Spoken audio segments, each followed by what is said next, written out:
taking a moment to recognize our neighbors in Chattanooga who suffered severe storm damage yesterday evening, and at least 20 individuals have been hospitalized there.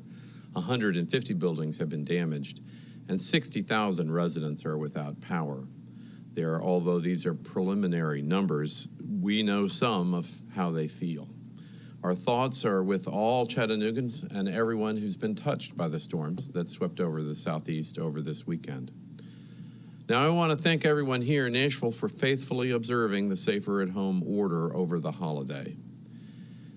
As usual, we saw widespread compliance throughout Davidson County by both residents and businesses. Your efforts are helping flatten the curve of the coronavirus in our community and will save lives. Now, remember, eradicating this disease requires a coordinated effort by all Nashvillians, and I urge everyone to continue to stay at home as much as possible and only leave your home to run errands that are essential to everything. Now, all of us have been touched by the coronavirus in one way or another, but it's important to understand exactly how the virus is affecting different members of our community, which is why epidemiologists with the Metro Public Health Department has been working diligently to contact residents and gather all available information and all available race and ethnicity data for confirmed cases in Davidson County. This valuable information will help us better understand the virus and the effects it has here in Davidson County, and Dr. Jahanger will present this information and discuss their findings in more detail shortly. I want to remind everyone that the community assessment system is available to everyone in Nashville free of charge. If you believe you have symptoms of COVID-19, please call the COVID-19 hotline at 615-862-7777, which is open 7 days a week from 7 a.m. to 7 p.m. If additional assessments are necessary, you may be directed to a community assessment center to be screened and tested for COVID-19. All services at Metro's community assessment centers, including COVID-19 tests, are also free to Nashville residents. And these community assessment centers are open at Nissan Stadium, Lot N, Meharry Medical College at 918 21st Avenue North, and the former... All right, we'll check back in as soon as we pick up. We're having some audio difficulty. But again, we are listening to Mayor Cooper right now, who is talking about the very latest thoughts and prayers with all those in Chattanooga, which we've been telling you about, just how these tornadoes, or what appears to be a tornado, has gone through and it damaged so many. We know at least 20 people hospitalized, 150 buildings. That includes commercial and residential destroyed. He was saying thoughts and prayers with all those there and thanking the people of Nashville for abiding by and faithfully observing the Safer at Home order. Also talking about widespread compliance for the most part. All right, I think we have it back, so let's listen in. Which has been created to provide relief to Nashvillians facing hardships during this time. You can also visit the COVID-19 website to find direct financial, mental health, food, and social service assistance through the COVID-19 Response Fund and through local community partners. And with that, I'll turn it over to Dr. Alex Jahanger, the chair of the Metro Coronavirus Task Force. Thank you very much. Chair of the Metro Coronavirus Task Force. Thank you very much.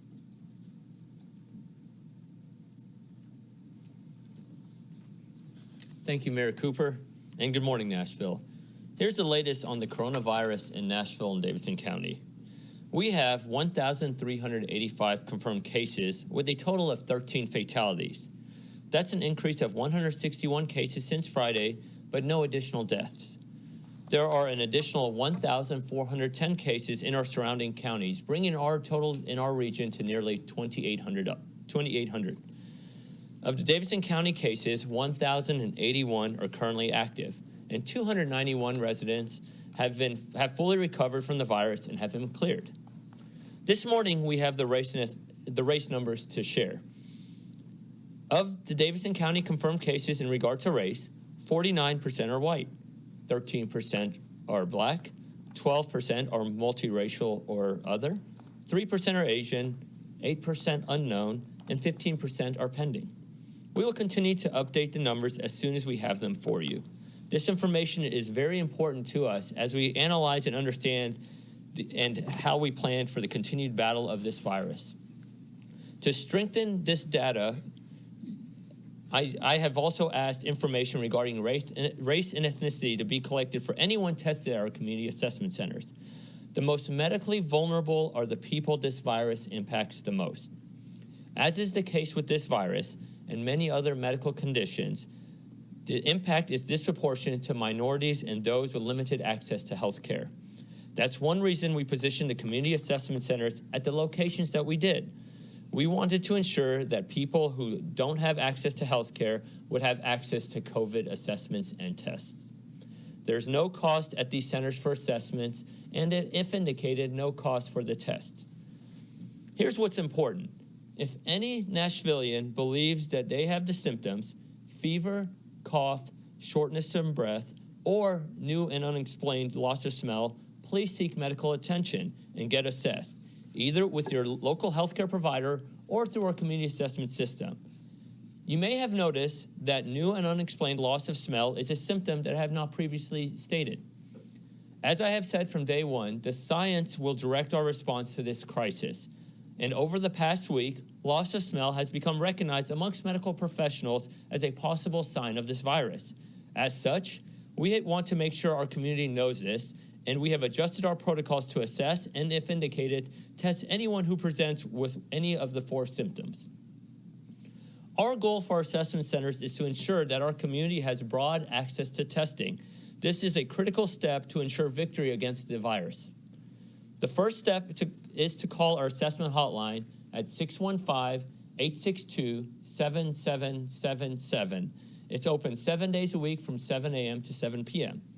You will speak with medical personnel who will answer questions and help determine if you need additional screening. Today, as the mayor noted, our community assessment centers are open until 3 p.m. at our 3 locations at Nissan Stadium, the old Kmart in Antioch, and at Meharry Medical College. So far, 1,776 people have been assessed in our centers, and 1,120 have been tested. Finally, the Safer at Home order went into effect on March 23rd. No decision has been made yet on whether to extend the order or not. Vanderbilt released a model on Friday that shows that all of our efforts with Safer at Home and continued social distancing is truly flattening the curve. The study also showed that if we stop too soon, then the numbers of people who will be hospitalized will go up, and our health systems will be overrun, and more Nashvilleians will die.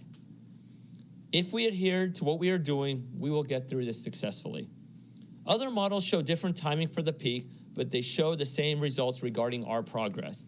We continue to look at the various models, and this will help guide our decisions moving forward. We have not reached the peak of this virus yet, the point at which the most people are infected at a single moment in time. When we do reach the peak, we will still need time to come down on the backside of the curve before we can begin to get back to normal. And again, the models show that social distancing works and is helping us flatten the curve. We need you to stay at home and remain vigilant to fight the virus while staying at home. It is an absolute necessity. I'm grateful for all of what you all are doing, and thank you for your support. We'll get through this together. And now I'm proud to introduce the coach of our Tennessee Titans, Coach Vrabel. Coach.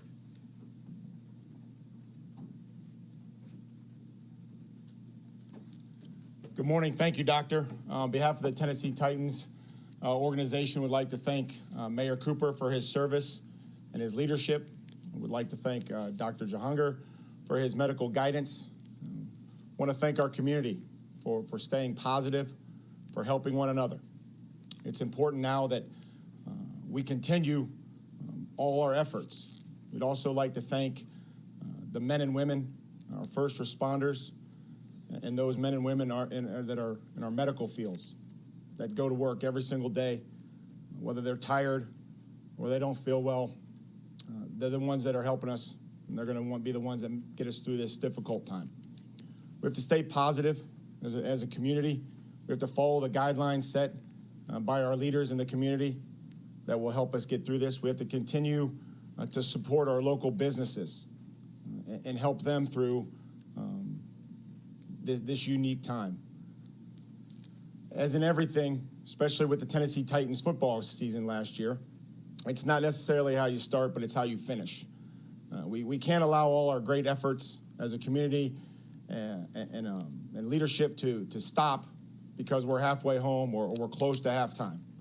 We have to make sure that we have the resolve to stay positive, to follow the guidelines, to finish, and have the resolve to see this thing through.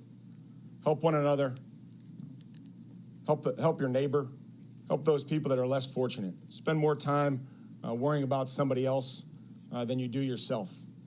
Because I can promise you that there's a lot of people that have it worse off than what you or I do.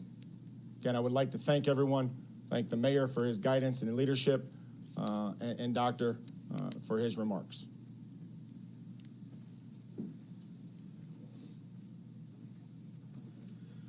Thank you, Coach Vrabel. We will now start the Q&A portion of today's briefing. I will announce your name from the podium, and you may proceed by asking your question over the air. We'll start with Tosin Fakile at News 4. Tosin. Good morning. Thank you for taking my question. I have two questions. The first is, the governor's safer at home order expires tomorrow. Do you guys have any concerns at all about that expiring tomorrow in conflict with the mayors, and just any concerns at all about the time difference between the mayors and the governors? And my second question is, did we by any chance have any violations or calls about the safer at home order during Easter yesterday? And if so, how many? Thanks. Dr. Jahangir. So I can tell you is as the Vanderbilt study and other models have shown, is what our safer at home order and everything that we have done as a community has really helped flatten that curve. And I can just speak to the science, and that's what the science has shown, and I'm proud that we're continuing that. And there were 0 citations or complaints actually just over the past weekend. So thank you.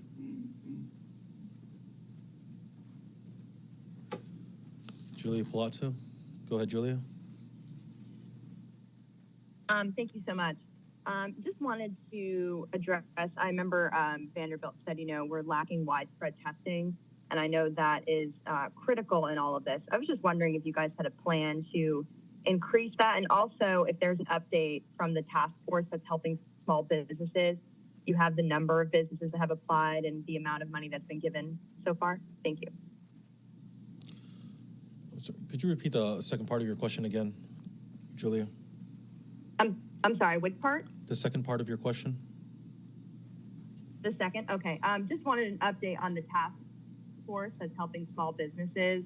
If you have a number of businesses that have applied and have reached out. Okay. Dr. Jahangir is going to answer the first part of your question. Thank you. Sure.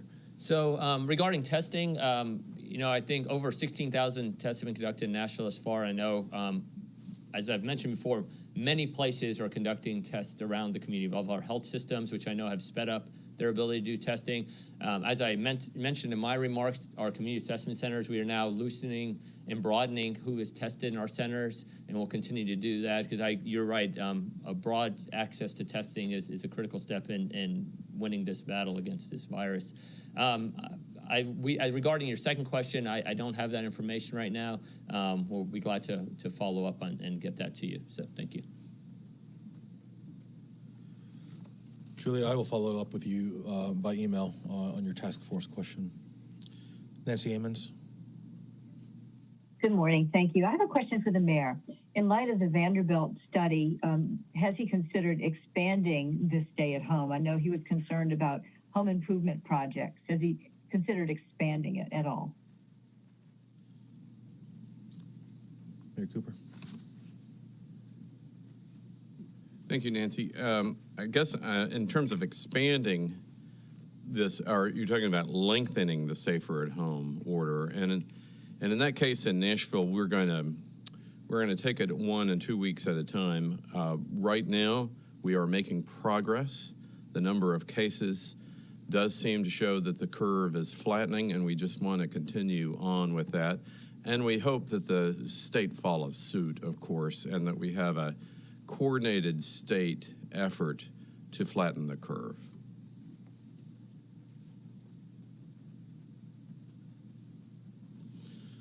Nayeli at 96.7.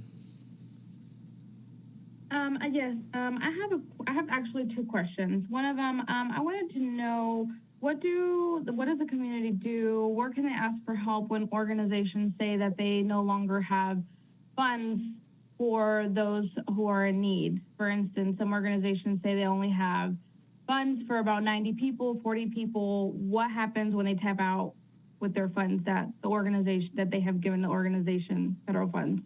My other question is, what are you guys doing to help those who are self-employed who do not qualify for unemployment? Okay, so the first question is about nonprofits.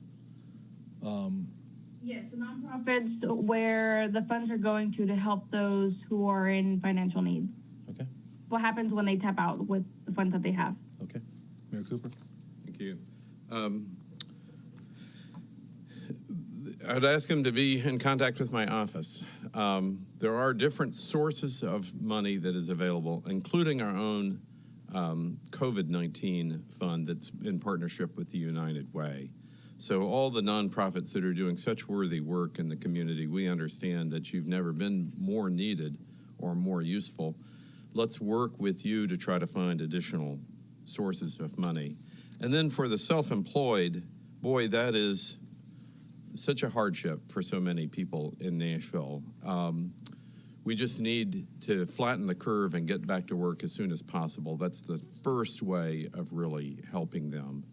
And then all of us who can, let's patronize our restaurants who are doing curbside service, and then continue to help where we can support everybody that's working and can work, who is essential and can work in our community. Thank you.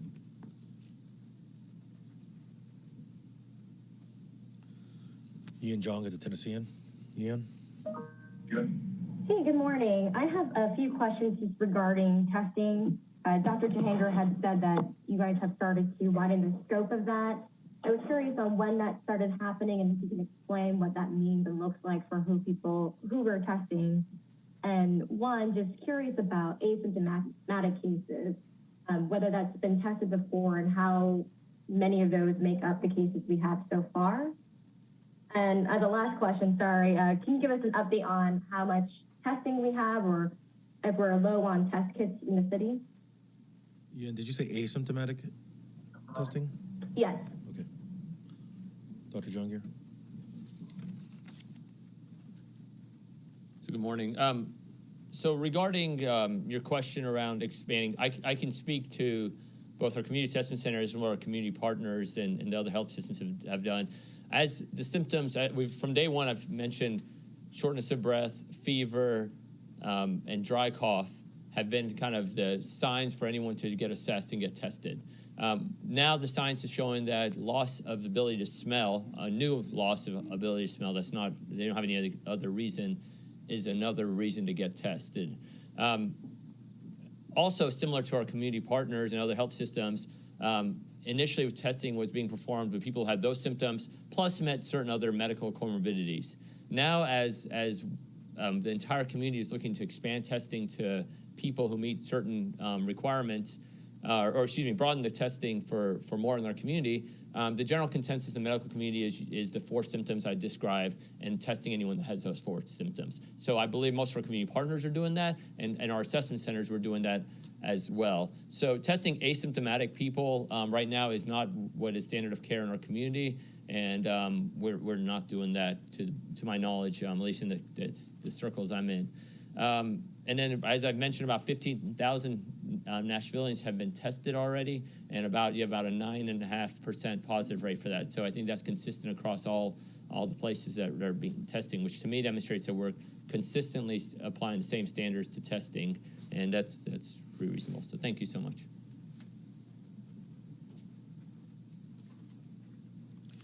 Harriet Wallace, Fox 17. Harriet? Yes, hi, good morning. First, I want to say thank you so much, Dr. Jahangir, for updating us on the data collection, and it's much appreciated. My question is regarding the Safer at Home order. Once the statewide order expires, At that point, obviously, it'll be left up to the individual mayors to make the decision for their own municipalities. Mayor Cooper, can you please, I believe you touched on a little bit, have there been discussions amongst mayors in terms of how you will govern in coordination, because that will likely encourage people to travel county to county, and in Davidson County, where we have extremely high numbers compared to the counties, that could maybe hinder some of the progress that we've made.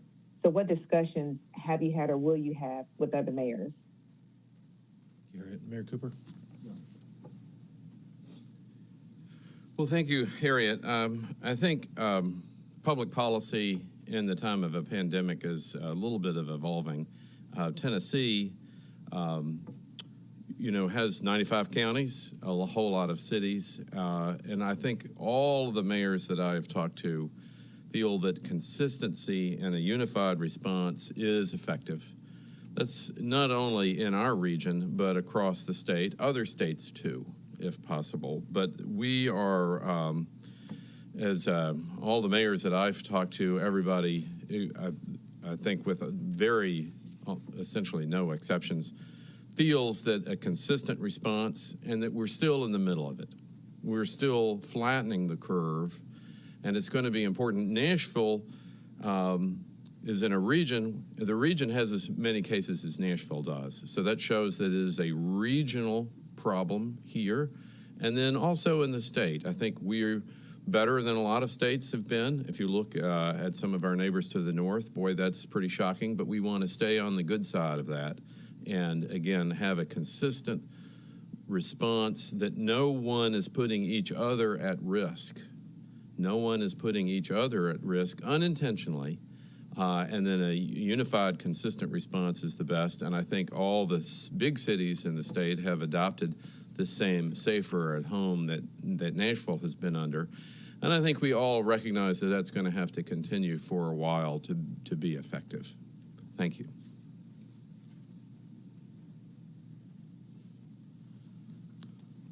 There are no more media questions in the queue at this time. Again, special thanks to Mike Vrabel, head coach of the Tennessee Titans, for joining us this morning. A recording of this morning's press briefing will be made available. All right, everybody, you're watching the mayor's news conference there. This is the coronavirus task force meeting here in the metro area. Couple of questions that went out there that were pretty important. So we know, first of all, that the governor's state safer at home mandate ends tomorrow night at 11:59. So the questions were regarding Metro's response to this whole thing, and ours here in the metro area for Nashville, that will last through April 23rd. So one question by Nancy Amons from News 4 to Mayor Cooper was, have you considered expanding the orders to stay home? Mayor Cooper said they're going to continue doing what they're doing in the Nashville metro area, and they hope that the state follows and offers its own coordinated effort to flatten the curve. We will hear from the state and Governor Bill Lee coming up later this afternoon. That news conference is expected to start at 3 o'clock. Of course, we'll carry it here, and they will address that issue. Holly, back to you. What are some of the things that stuck out to you? Well, it was interesting that he continued to talk about a unified response is important, so we will be watching to see what the governor says. Also, interesting that they are now officially adding this fourth symptom, and that is the lack of smell. So now that will be official. That's one of the key things that they will be talking about and trying to find out as they are wanting to test or not. So we have fever, cough, the shortness of breath, and now that absence of smell. Also, the very latest numbers, we now know 1,385, so 1,385 confirmed cases. Again, this is just for Davidson County, an increase of 37 cases in the last 24 hours. Now, a total of 13 deaths confirmed. The good news is there are no additional deaths since late last week. So we'll continue to follow this, of course, bring you the very latest. And Chris, thank you for your perspective as well. Always glad to hear that, and we'll have much more. We hope you'll join me for News 4 at noon for the very latest, as well as online and on our News 4 app.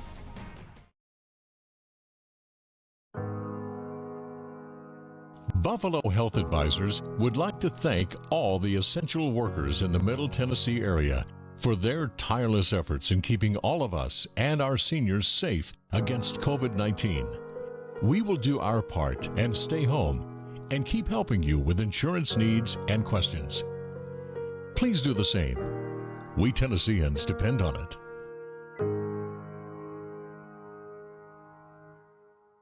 I went up over the vehicle and kind of flew in the air a little bit and came right down on my face. My first memory was pain beyond anything I'd ever experienced. 5 broken vertebrae, 10 ribs on one side, 11 ribs on the other side, and a collapsed lung. They had said that my 2-year-old had been knocked out of his car seat and that my wife